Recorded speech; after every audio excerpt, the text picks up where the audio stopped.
The first thing I noticed when I opened my eyes was the sterile smell of the hospital.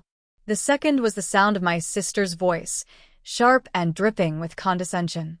"Well, look who's finally decided to join the land of the living," Emily sneered, her perfectly manicured nails tapping against the armrest of the chair she had pulled up next to my bed. Her designer handbag sat on the floor, a glaring reminder of the life she had always flaunted, a life she hadn't earned. I blinked, my vision still blurry, my throat dry. "Emily," I croaked, my voice barely audible. She leaned in closer, her smile widening. "Oh, don't strain yourself, Claire. You've been out for 6 months. A lot has changed." My heart sank. 6 months. I had been in a coma for 6 months. The last thing I remembered was the screech of tires, the blinding headlights of a truck barreling toward me, and then nothing. The doctors had called it a miracle that I had survived. But as I looked at Emily's smug face, I wasn't so sure. "The board voted unanimously," she continued, her tone dripping with satisfaction. "Dad signed the papers last week. Mitchell Tech is mine now."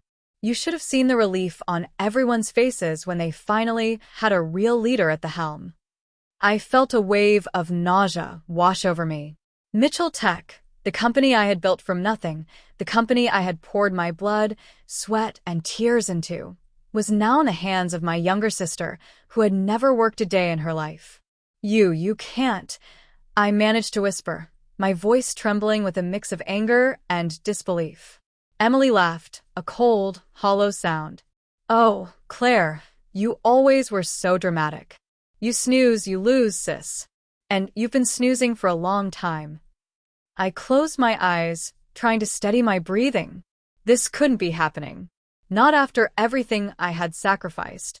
Not after everything I had endured. But then a thought struck me. A small, flickering hope. "The safe," I whispered, my voice barely audible. Emily's smile faltered for just a moment. "What?" "The safe," I repeated, my voice growing stronger. "In my office. Behind the Rothko painting. You did check it, didn't you?" For the first time, I saw a flicker of uncertainty in her eyes. She recovered quickly, her mask of confidence slipping back into place. "Of course I checked it," she said smoothly. "There was nothing important in there." I smiled faintly, a small, bitter smile. "Then you won't mind if my lawyer opens it tomorrow." Emily's eyes narrowed, but she didn't respond. Instead, she stood up, her heels clicking sharply against the hospital floor. "Get some rest, Claire," she said, her voice cold. "You're going to need it." As she walked out of the room, I let out a shaky breath. The safe. It was my only hope. Inside were documents, evidence of every underhanded move Emily had made over the years. Recordings of her conspiring with competitors, emails detailing her attempts to sabotage me, and most importantly, the real succession plans I had filed with my lawyers months before the accident. The accident. Even now, the memory was hazy. A truck running a red light, hitting my car at full speed. The police had called it a tragic coincidence, but I had my suspicions. I had hired a private investigator the week before it happened, sensing something was wrong at the company. His final report had arrived the morning of the crash. That report was in the safe, too. The boardroom was silent as I wheeled myself in, my lawyer, Daniel, by my side. The looks on their faces, Emily's shock, the CFO's pale fear, the board members' confusion, were almost worth the pain I was still in. "This is inappropriate," Emily said, standing up. "You're not well enough to be here." "Sit down, Emily," I said calmly, my voice steady despite the storm raging inside me. "Daniel, open the safe." What happened next would be talked about in business circles for years to come. The documents Daniel removed from the safe told a story so damning that several board members had to leave the room to compose themselves. First came the surveillance footage showing Emily meeting with our biggest competitors months before my accident. Then the email trails showing how she and the CFO had been systematically undermining major contracts, setting the stage for the company's decline. But it was the private investigator's report that hit hardest. Phone records showing Emily had contacted the truck driver who hit my car multiple times in the week before the accident. He had disappeared right after, but his bank account had shown a substantial deposit from a shell company tied to the CFO. "This is ridiculous," Emily sputtered, but her composure was cracking. "I was protecting the company.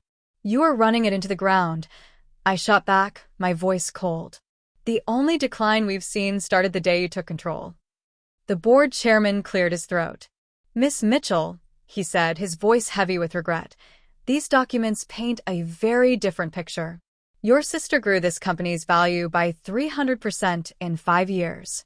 The only decline we've seen started the day you took control." I watched Emily's face contort with rage and felt an odd sense of pity. She had never understood that success wasn't just about wanting something, it was about being willing to work for it. "Security will escort you and Mr. Carter from the building," the chairman continued. "The police have already been contacted regarding the accident investigation. I suggest you both contact your lawyers immediately." As they were let out, Emily turned to me one last time. "You think you've won," she hissed. "You have no idea what's coming." I smiled, thinking of the other documents still in the safe, the ones that would ensure she never came near my company again. "Actually, I do. You snooze, you lose, sis." The company's stock rebounded as soon as news broke of my return. Emily and the CFO were arrested, facing charges of corporate fraud and attempted murder. My father visited every day, bringing old photos and stories, trying to understand where things had gone so wrong with Emily. But I didn't have answers for him. Some people, I learned, simply couldn't stand to see others succeed. As I sat in my office a month later, finally strong enough to work full days again, I looked at the safe behind the Rothko print and smiled. Emily had been right about one thing: I had been thinking about stepping down. But not to travel the world. I had been planning to start a new venture, something bigger. The documents detailing those plans were still in there, waiting. But they could wait a little longer. First, I had a company to rebuild, stronger than ever. Sometimes, the best revenge isn't just winning. It's winning so completely that your opponents never dare to challenge you again. The merger paperwork came through, and Daniel dropped a thick folder on my desk. But there was something else he wanted to show me. "Amanda," he said, his voice grave. "She's made bail. And she's been meeting with James Porter." A chill ran down my spine. James Porter, our biggest competitor and the man Emily had been conspiring with before my accident. He ran Porter Tech, a company infamous for aggressive takeovers and questionable ethics. "That's not all," Daniel continued. "Someone's been buying up our shares through shell companies. We traced 3 of them back to Porter's subsidiaries." I leaned back in my chair, my mind racing. Of course, Emily wouldn't give up easily. She had always been like this. When we were kids, she didn't just want to win. She wanted to destroy her opponents. "How much of the company do they control?" I asked. "Almost 15%, Daniel replied. "Not enough for a takeover, but enough to cause trouble. Especially if they can convince other shareholders to join them," I finished. I walked to the window, looking out at the city skyline. Mitchell Tech's building stood proudly in the heart of the business district, a testament to everything I had built and everything Emily had tried to steal. "There's more," Daniel said quietly. "The police investigation into your accident, the truck driver's been found." I turned sharply. "Alive." Daniel shook his head. "Dead. Apparent suicide. But the timing is too convenient." I agreed. "Any evidence?" "Nothing concrete," he said. "But he left a letter claiming Emily paid him to run the light. Said he couldn't live with the guilt." I thought about the safe behind the Rothko print. After Emily's arrest, I had cleared out most of the documents, but not all of them. Some secrets needed to stay hidden until the right moment. "Call the board," I said. "Emergency meeting tomorrow morning. And get me everything you can on Porter's recent activities." I was working late in my office when a familiar voice made me freeze. "Working late, sis?" "Some things never change." Emily stood in my doorway, looking immaculate as ever in a designer suit. Her electronic monitoring anklet was barely visible above her stiletto.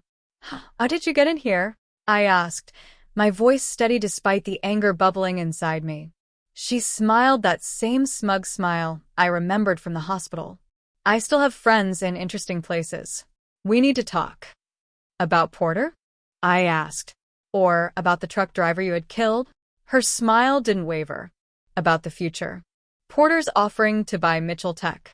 The price is generous, more than you'd get anywhere else. And let me guess, I said, my voice cold. If I refuse, you and Porter will keep buying shares until you can force a takeover. Smart girl, she said, sitting down uninvited. But there's an easier way. Sell now, walk away rich. Everyone wins. I looked at my sister, really looked at her. She was thinner than I remembered, with a hardness in her eyes that hadn't been there before.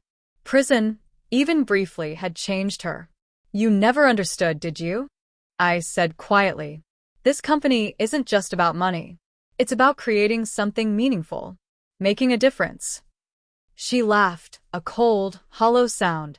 Still the idealist. That's why you lose in the end. Business isn't about making a difference. It's about power. And I've learned a lot about power lately. Is that why you had the truck driver killed? I asked, my voice sharp. To protect your power? She didn't flinch. Be careful with accusations like that, sis.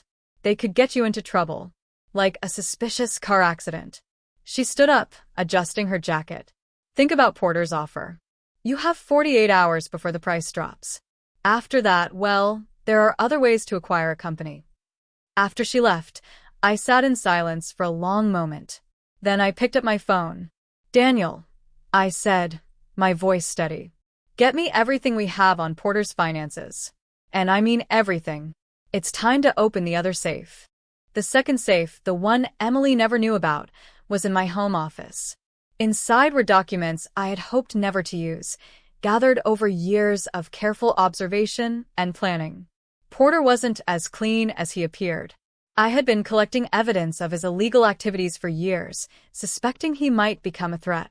Tax evasion, insider trading, bribes to foreign officials, all carefully documented and verified. The next morning, I arrived at the board meeting early. Porter was already there, sitting next to Emily, both looking confident. Miss Mitchell, Porter said, all corporate charm. I trust you've considered our offer. I have, I replied, taking my seat. And I have a counter-proposal. I nodded to Daniel, who distributed folders to each board member. As they opened them, the room went silent. What is this? Porter demanded, his face red as he read the evidence. Proof, I said calmly, of everything you've been doing for the past decade. The SEC would be very interested in those offshore accounts. And the Justice Department might have questions about those contracts in Asia.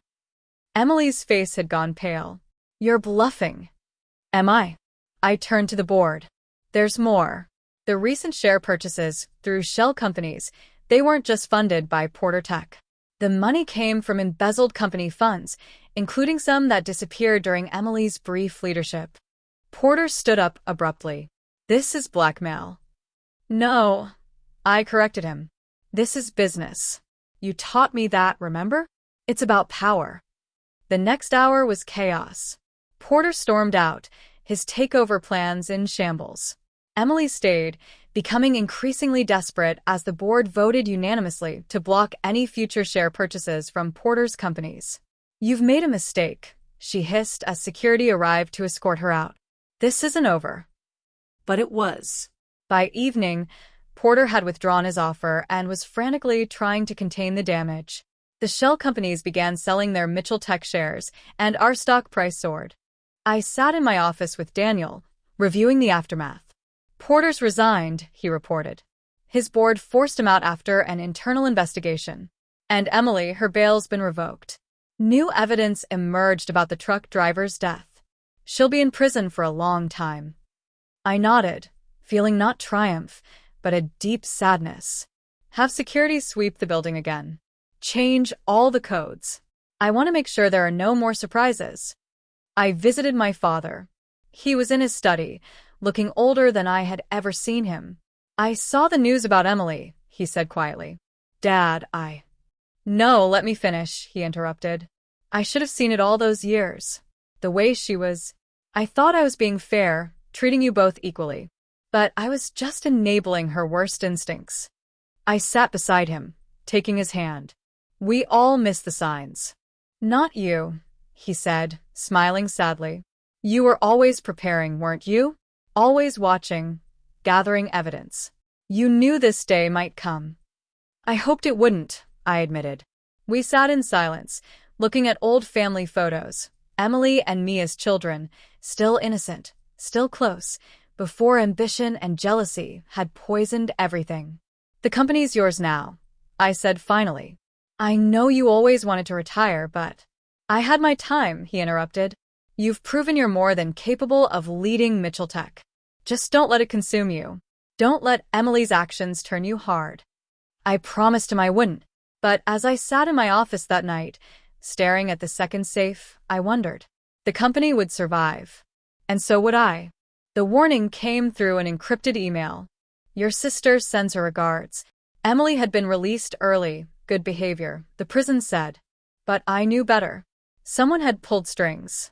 I was reviewing security footage when my father burst into my office, pale and shaking. She's back, he said. And she's not alone. Emily had formed a consortium with several tech investors, including former Porter executives and Chong allies. They weren't just after Mitchell Tech anymore. They wanted revenge. The boards called an emergency meeting, my father continued. There are rumors, documents surfacing about your mother's death. My mother had died when I was 12, Emily 16. Car accident, they said, just like my accident years later. What documents? I asked, my heart pounding. Suggesting the company wasn't legally transferred to you, he said. That your mother left controlling interest to both of you jointly. I walked to the safe behind a Rothko print. The last documents inside, the ones I never wanted to use, contained the truth about that night. Call Daniel, I said. It's time. The boardroom was chaos. Emily sat beside her new allies, triumphant. She had aged in prison, but her eyes still held that dangerous gleam. The evidence is clear, her lawyer announced. Your mother's original will designated both sisters as equal heirs. The document giving Claire sole control was filed later under suspicious circumstances. I let them finish their presentation, let Emily have her moment of perceived victory. Then I opened the final file. These are security camera stills from the night Mom died, I said quietly. From the office parking garage. The room went silent as the images appeared on screen. Emily, 16 years old, arguing with our mother. Mom getting into her car, the car that would crash an hour later. And these, I continued, are our brake line inspection reports. Notice the dates. Emily's face had gone white. You can't prove anything. The garage cameras caught everything, Emily, I said, my voice steady. I found the footage years ago, but I kept hoping I was wrong. That my own sister couldn't have. She was going to cut me out. Emily burst out, her voice shaking with rage. She said I wasn't responsible enough, that you were the only one she could trust with the company. She never gave me a chance. The room erupted, board members shouting, lawyers scrambling. Through it all, my father sat silent, tears streaming down his face. After Emily had been taken away by police again, I sat alone in my office. The safe was empty now, all its secrets exposed. Daniel found me there at midnight. The boards confirmed your control of the company. Emily's consortium is falling apart. It's over. But it wasn't over, not really. The truth about Mom's death was public now, our family's darkest secret exposed. My father appeared in the doorway, looking ancient. I should have known, he whispered. All these years she was 16, Claire. 16. We all wanted to believe it was an accident, I said, my voice heavy with sorrow. And you've carried this knowledge alone all this time. He nodded, the weight of it crushing him. What now? Now, I said, taking his hand, we heal. And we make sure Mitchell Tech becomes what Mom always dreamed it could be. I called an all-hands meeting. The whole company gathered to hear the truth, not just about recent events, but about our future. Mitchell Tech was built on innovation, I told them. But more than that, it was built on hope, on the belief that technology could make the world better. My mother believed that. And so do I. I announced new initiatives, educational programs, charitable foundations, ethical technology guidelines. The company would still profit, but it would also give back. In my office later, I looked at the empty safe behind the Rothko print. Its secrets had protected the company, but at a terrible cost. I had a new safe installed, this one in plain sight. Inside went our new mission statement, our ethical guidelines, our pledges to the community. No more hidden secrets. The second safe in my home office. I had it removed entirely. Some weapons are too dangerous to keep, even as insurance. Mitchell Tech grew, not just in size but in impact.